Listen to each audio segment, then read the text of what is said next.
ময়মনসিংহে হাম উপসর্গে 4 শিশু মৃত্যুর বিষয়ে জানাতে যুক্ত হচ্ছেন আমাদের সহকর্মী বাবুল হোসেন।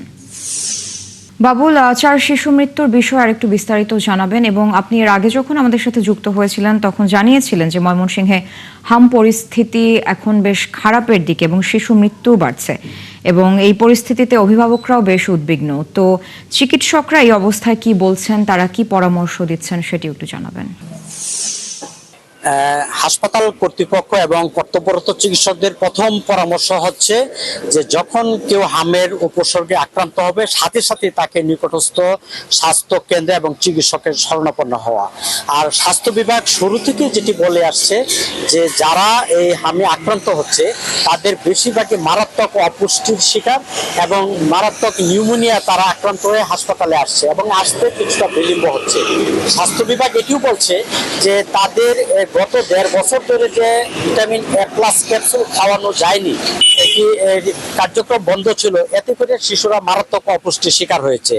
আর হাসপাতালের হাম আইসোলেশন ওয়ার্ডের যিনি ফোকাল পারসন যারা রয়েছেন, অন্যান্য যারা কর্তব্যরত চিকিৎসক রয়েছেন, তারা যেটি বলছেন যে প্রত্যন্ত এলাকা থেকে আসতে দেরি করায় মূলত এই সমস্যা সৃষ্টি হচ্ছে। যদিও হাসপাতালে যারা স্বজন তারা বলছেন চিকিৎসকদের নার্সদের একটি অব্যবস্থাপনার কথা বলছেন, টিকাদান নিয়ে শুরু থেকে একটি অব্যবস্থাপনার কথা বলছেন স্বাস্থ্য বিভাগের বিরুদ্ধে। তারা বলছেন যে অনেকে জানতেই পারেনি কবে কোথায় কখন টিকা দেওয়া হয়েছে এবং অনেকে টিকাদান কেন্দ্র থেকে টিকা না দিয়ে ফিরে দেওয়ারও অভিযোগ করেছেন। সর্বোপরি এই মুহূর্তে আপনি জানেন যে 68 শয্যার হাসপাতালে প্রায় শতাধিক শিশুকে চিকিৎসা নিতে হচ্ছে এবং অনেকে মেঝেতে একই বিছানা ভাগাভাগি করে চিকিৎসা নিতে হচ্ছে।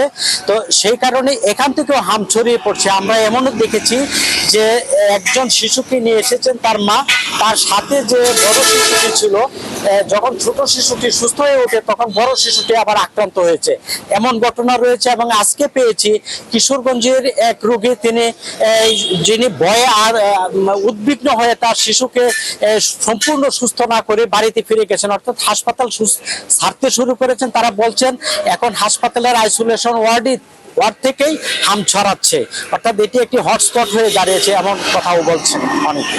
বাবুল, ধন্যবাদ যুক্ত হওয়ার জন্য। দর্শক, ময়মনসিংহের হাম পরিস্থিতির আপডেট জানাচ্ছিলেন আমাদের সহকর্মী বাবুল হোসেন।